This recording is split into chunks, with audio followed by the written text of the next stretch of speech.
Subscribe करना बिल्कुल ना भूलें और बेल आइकन तो ज़रूर प्रेस करें ताकि मेरे द्वारा अपलोड की गई हर वीडियो की नोटिफिकेशन आपको मिलती रहे।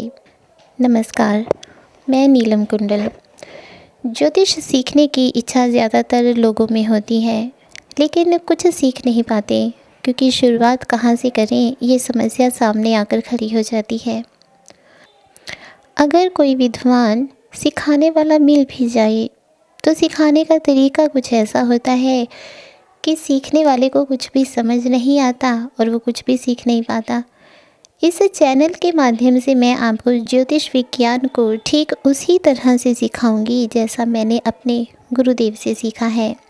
इसलिए आप अगर सीखना चाहते हैं तो हर वीडियो को बहुत ध्यान से देखना, जिससे आप बड़ी आसानी के साथ घर बैठे ही कुंडली देखना सीख जाएंगे। अगर आपके जीवन में कोई समस्या, कोई परेशानी चल रही है तो उससे भी निजात पा सकेंगे। हम बिल्कुल शुरू से ही शुरुआत करेंगे ताकि बेसिक पता चले। बेसिक में पकड़ अच्छी होगी तो कुंडली पढ़ना आसान हो जाएगा। पूरा ज्योतिष 9 ग्रहों, 12 राशियों और 27 नक्षत्रों और 12 भावों पर टिका हुआ है। सारे भविष्य फल का मूल आधार इनका आपस में संयोग है। 9 ग्रह कौन से हैं? नंबर 1 पर आते हैं सूर्य देव और नंबर 2 पर आते हैं चंद्रदेव। नंबर 1 पर आते हैं सूर्य देव, नंबर 2 पर आते हैं चंद्रदेव, नंबर 3 पर आते हैं मंगल देव। मंगल देव। नंबर 4 पर आते हैं बुध देव। नंबर 5 पर हैं गुरु अर्थात कि बृहस्पति देव। नंबर 6 पर हैं शुक्र देव। नंबर 7 पर हैं शनि देव। नंबर 8 पर हैं राहु देव और नंबर 9 पर हैं केतु देव। ये हमारे 9 ग्रह हैं। इनमें से राहु और केतु को छाया ग्रह माना जाता है। 12 राशियां होती हैं और 12 राशियों के स्वामी भी होते हैं। नंबर 1 पर आती है मेष राशि, जिसके स्वामी ग्रह हैं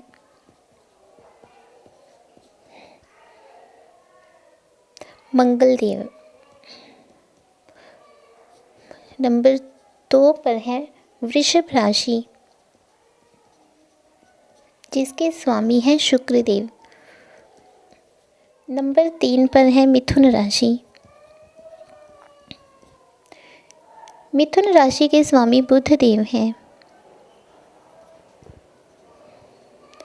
नंबर 4 पर है कर्क राशि। कर्क राशि के स्वामी हैं चंद्रदेव।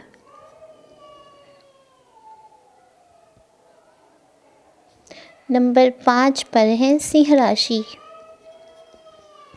सिंह राशि के स्वामी हैं सूर्यदेव। नंबर 6 पर है कन्या राशि और कन्या राशि के स्वामी हैं बुध देव। नंबर 7 पर है तुला राशि। तुला राशि के स्वामी शुक्र देव हैं। नंबर 8 पर है वृश्चिक राशि और वृश्चिक राशि के स्वामी हैं मंगल देव। नंबर 9 पर है धनु। धनु के स्वामी हैं बृहस्पति यानी कि गुरु। नंबर 10 पर है मकर राशि, जिसके स्वामी हैं शनिदेव। नंबर 11 पर है कुंभ राशि। कुंभ राशि के भी स्वामी शनिदेव हैं। नंबर 12 पर है मीन राशि और मीन राशि के स्वामी हैं गुरुदेव यानी कि बृहस्पति देव। मकर राशि और कुंभ राशि के स्वामी शनि देव हैं। शनि देव को 2 राशियां मिली हैं और मंगल देव को भी 2 राशियां मिली हैं, मेष और वृश्चिक। बुध देव को भी 2 राशियाँ मिली हैं, मिथुन और कन्या। ठीक है, तो गुरुदेव को भी 2 राशियाँ मिली हैं, धनु और मीन। इस बात को अच्छे से समझना बहुत ज़रूरी है कि कहीं भी अगर लय लिखा है तो ये हमारी लगन कुंडली है। लगन कुंडली में 12 भाव होते हैं और ये भाव कभी भी बदलते नहीं हैं। इनको भाव भी कहते हैं, हाउस भी कहते हैं और घर भी कहते हैं। और ये है पहला हाउस, दूसरा हाउस, तीसरा हाउस, चौथा, पाँचवा, छठा, सातवां, आठवां हाउस, नौवां हाउस, 10वां हाउस, 11वां और 12वां हाउस। इस तरह से नंबर होते हैं। ये सारे अलग अलग घर हैं। ये घर कभी भी बदलते नहीं हैं। इनका ये बिल्कुल फिक्स हैं, ये कभी भी बदलते नहीं हैं।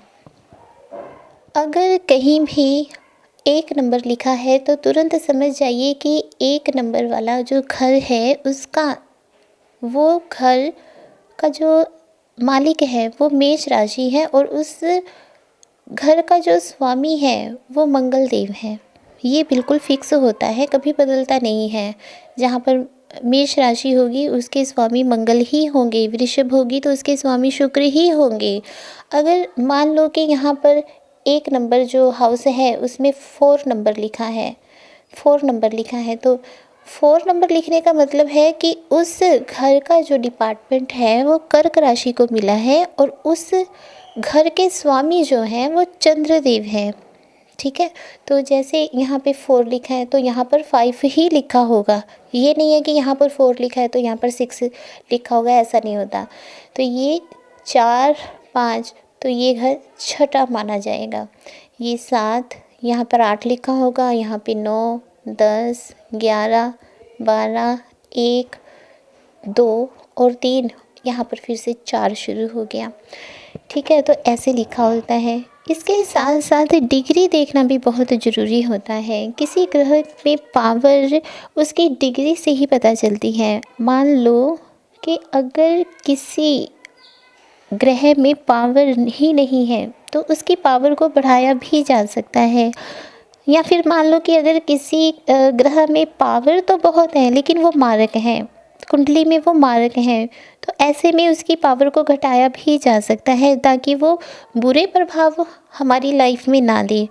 तो ये हम आपको स्टेप बाय स्टेप बताएंगे। किसी ग्रह की पावर का कैसे पता चलता है? 0 डिग्री से 6 डिग्री तक बाल अवस्था होती है। बाल अवस्था 0 से 6 डिग्री तक बाल अवस्था होती है। इसमें 25% ही रिज़ल्ट मिलता है। ये बिल्कुल फिक्स है। अगर 6 से 12 डिग्री है तो युवा अवस्था मानी जाएगी और इसमें 50% रिज़ल्ट मिलता है। 12 डिग्री से यदि 18 डिग्री किसी ग्रह की पावर है तो उसे पूर्ण युवा कहा जाएगा। ऐसे में पूरा 100% रिज़ल्ट मिलता है। 18 डिग्री से 24 डिग्री तक प्रौढ़ अवस्था मानी जाती है। ऐसे में 50% ही रिज़ल्ट मिलता है। 24 डिग्री से 23 डिग्री तक वृद्धावस्था मानी जाती है। ऐसे में 25% ही रिज़ल्ट मिलता है। लेकिन यहाँ देखने वाली बात ये भी है कि अगर 0 डिग्री से लेकर 1 या 2 डिग्री किसी ग्रह की पावर है तो उसमें भी 0% ही रिज़ल्ट मिलेगा, मतलब कि रिज़ल्ट ना के बराबर मिलेगा। और अगर कोई ग्रह की पावर 29 डिग्री या 30 डिग्री है तो वहाँ पर भी 0% ही रिज़ल्ट मिलेगा, यानी कि रिज़ल्ट बिल्कुल ना के बराबर मिलेगा। ये चीज़ें बिल्कुल ही पक्की हैं, ये बदलती नहीं हैं। इसे अपने कॉपी पर या रजिस्टर पर बिल्कुल अच्छे से नोट कर लीजिए। ये जो हाउसेस हैं, ये व्यक्ति के जीवन के विभिन्न पहलुओं को दर्शाते हैं। हर एक घर किसी न किसी पहलू के साथ जुड़ा हुआ है, जिससे व्यक्ति के जीवन पर असर पड़ता है, उसे शुभ अशुभ फल प्राप्त होते हैं। दुर्घटना संबंधी जो जानकारी होती है वो भी इन्हीं भावों में से देखी जाती है। ये फर्स्ट हाउस है, इसे लगन कुंडली में देखा जाता है। जो ये पहला हाउस है, पहले हाउस में हम आत्मा, शरीर, रूप, ज्ञान, बल, स्वभाव, आयु, विवेक आदि देखते हैं, विवेक आदि देखते हैं। ये दूसरा भाव है, दूसरा हाउस भी इसे बोलते हैं, दूसरा घर भी इसे बोलते हैं। तो इसमें हम धन, वाणी, कुटुंब, विद्या, सच झूठ, कुल, प्रेम, संतान, संस्कार, भक्ति, पड़ोसी के साथ हमारे संबंध कैसे होंगे, हमारी पड़ोसी के साथ बनेगी नहीं बनेगी, इन सब बातों का पता हमें दूसरे घर से पता चलता है। ये तीसरा घर है, इसे थर्ड हाउस भी बोलते हैं। इसमें भाई बहन, यात्रा, माता पिता की मृत्यु, उद्योग, गुप्त शत्रुओं के बारे में भी इसी घर से पता चलता है। यहाँ तक कि आपकी क्या महत्वाकांक्षाएं हैं, ये भी इसी घर से पता चलता है। इस घर से मेहनत देखी जाती है, साथ ही ये छोटे भाई बहनों का भी घर माना जाता है। ये चौथा हाउस है, तो यहाँ से हम ये चौथा हाउस है, ये सुख सुविधाओं का हाउस है। यहाँ से हम सुख मिलेगा या नहीं मिलेगा, मित्र कैसे होंगे, विद्या, वाहन, गड़ा हुआ धन, रोग, परोपकार, छल आदि के बारे में यहाँ से ही हम जानकारी प्राप्त करते हैं। इस घर से माँ से प्यार देखा जाता है, साथ ही ये केंद्र का घर भी है, तो ये बहुत इम्पोर्टेंट घर है। ये सुख सुविधाओं का घर है। ये पांचवा हाउस है, तो पांचवें हाउस से हम क्या देखते हैं, इससे आपकी संतान के बारे में जानकारी मिलती है। आपका ज्ञान कितना होगा, लव, प्यार, अफेयर इसी हाउस से देखा जाता है। संतान, बुद्धि, विद्या, वाणी, भक्ति, मंत्र, यंत्र विद्या, पुत्र पुत्री, पुस्तक, लेखन, देव भक्ति का भी पता इसी हाउस से लगता है। अचानक धन प्राप्ति का योग भी इसी हाउस से पता चलता है। उद्योग, व्यापार, यश, लाभ इसी हाउस से देखे जाते हैं। ये छठा घर है और इसे अच्छा घर नहीं माना जाता है, क्योंकि ये शत्रुओं का, रोग का घर है। इसी हाउस से रोग, शत्रु, शस्त्र और भय देखा जाता है। इसके साथ ही मामा, मासी, सौतेली माँ, बदनामी, यहाँ तक कि मूत्र रोग, भाइयों से मतभेद, भोजन, गुप्त शत्रु, चोरी और पैर के बारे में भी इसी 6 हाउस से ही जानकारी मिलती है। ये है 7वां हाउस। ये हाउस लाइफ पार्टनर का हाउस है। यदि आप जिसकी कुंडली है वो लड़का है तो उसकी पत्नी का हाउस ही माना जाएगा, अगर कोई लड़की है तो उसके पति का हाउस ही माना जाता है। 7वें हाउस से हम लाइफ पार्टनर तो देखते हैं, साथ में जया, काम, सौभाग्य, मित्र, स्त्री, पति, पत्नी, विवाह, यात्रा, पार्टनरशिप, बवासीर, गुर्दे आदि की भी जानकारी हमें 7वें हाउस से ही मिलती है। यह है 8वां हाउस। इस हाउस से जीवन, मृत्यु, आयु, शत्रु, ऋण, सट्टा, लॉटरी, दरिद्रता, आलस, मृत्यु का कारण, लड़ाई झगड़े इसी हाउस से देखे जाते हैं। बट ये खोजबीन का भी घर है, तो इसके पास एक प्लस पॉइंट भी है। और ये है 9वां हाउस। 9वें हाउस से तप, गुरु, धर्म, भाग्य, पुण्य, संन्यास, यदि कोई संन्यास लेना चाहता है तो ये 9वां हाउस बहुत इम्पोर्टेंट होता है। 9वें हाउस को देखकर पता चलता है कि व्यक्ति संन्यास ले पाएगा या नहीं ले पाएगा। भाग्य उदय भी इसी हाउस से देखा जाता है। वैभव, समाज सेवा, विदेश यात्रा, शिक्षा, पिता का धन, विश्वास इसी घर से देखे जाते हैं। अच्छा, लीवर के बारे में अगर किसी को जानकारी लेनी है तो वो भी इसी हाउस से देखा जाता है। ये 10वां हाउस है। 10वें हाउस से हम व्यवसाय, मान सम्मान आदि को देखते हैं। ये 11वां हाउस है और 11वें हाउस से लाभ, आय, संपत्ति, सिद्धि, भाग्य, माता की मृत्यु, पुत्र का शत्रु आदि देखते हैं। इनकम भी इसी घर से देखी जाती है। ये 12वां भाव है, यानी कि 12वां हाउस या 12वां घर। इससे व्यय, गुप्त शत्रु, नेत्र, दरिद्रता, पाप, विदेश में यदि आप सेटल होना चाहते हैं तो वो भी यहीं से देखा जाता है। खून, आत्महत्या, जेल, राज्य सम्मान देखा जाता है। जेल यात्रा इसी घर से देखी जाती है, तो इस घर को भी इतना ज़्यादा अच्छा नहीं माना जाता है। अगर आप विदेश में सेटल होना चाहते हैं, विदेश में जाकर बसना चाहते हैं, तो ये भाव ज़रूर देखा जाता है। तो ये भी एक इम्पॉर्टेंट बात है, प्लस पॉइंट इस घर के पास है। जबकि ये घर अच्छा नहीं माना जाता है, क्योंकि जेल की यात्रा का संयोग जो है वो इसी घर से बनता है। ये सब कुंडली की इम्पोर्टेंट चीज़ें हैं जो कभी नहीं बदलती हैं। इन्हीं से पता चलता है कि लाइफ आगे कैसी रहेगी। ये सब बेसिक है जो पता होना ज़रूरी है।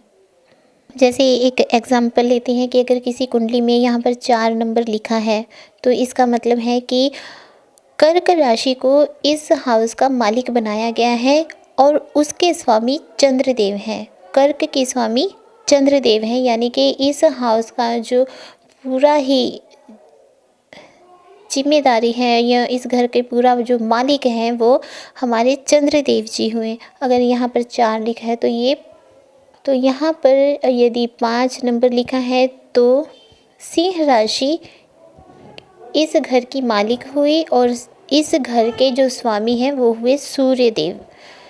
तो यहाँ पर लिखा है 6 नंबर, मतलब कि इस तीसरे घर के स्वामी हुए कन्या राशि और कन्या राशि इस घर की मालिक हुई और बुध देव इस घर के स्वामी हुए। अब यहाँ पर लिखा है 7th नंबर, तो 7 नंबर मिला, तो ये चौथे नंबर का घर मिला तुला राशि को और इसके स्वामी हुए शुक्र देव। अब यहाँ पर लिखा है 8, तो 8 नंबर के हिसाब से 8 नंबर पर जो राशि है वो है वृश्चिक राशि और उसके स्वामी हुए मंगल देव, यानी कि इस घर के जो स्वामी हैं वो मंगल देव हैं। इनके साथ में डिग्री देखना भी बहुत ज़रूरी है। तो यहाँ पर लिखा है 9 नंबर, 9 नंबर के हिसाब से 9 नंबर पर है धनु राशि, तो इसके स्वामी हुए गुरु यानी कि बृहस्पति देव। यहाँ पर लिखा है 10 नंबर, यानी कि मकर राशि को ये हाउस मिला है जिसके स्वामी है शनिदेव। शनिदेव के पास 2 राशियां हैं, ये हमेशा याद रखना है। तो ये 8वां घर जिसे अच्छा नहीं समझा जाता है, तो 8वें घर में बैठ गए हैं कुंभ राशि जिसके स्वामी फिर से शनिदेव हैं। तो ये हुआ 12वां घर। तो 12वें घर में बैठी है मीन राशि जिसके स्वामी हैं बृहस्पति देव।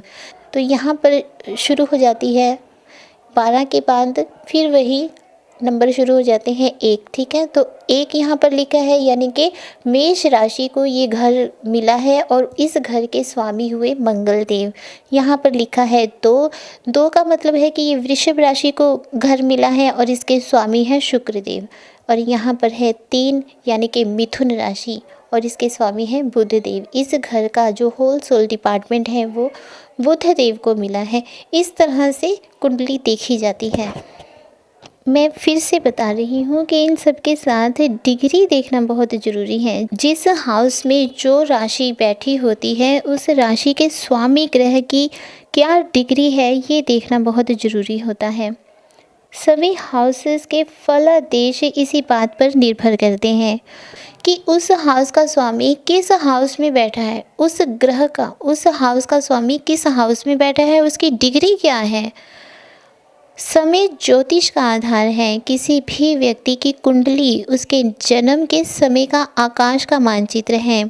आकाश का कौन सा भाग पृथ्वी के संदर्भ में कहाँ था तथा कौन सा ग्रह किस भाग में था, कुंडली इन्हीं प्रश्नों का उत्तर देती है। अगर आपको मेरी ये वीडियो पसंद आई है तो प्लीज़ लाइक, शेयर और कमेंट ज़रूर करें। सब्सक्राइब करना बिल्कुल ना भूलें और बेल आइकन तो ज़रूर प्रेस करें ताकि मेरे द्वारा अपलोड की गई हर वीडियो की नोटिफिकेशन आपको मिलती रहे। धन्यवाद।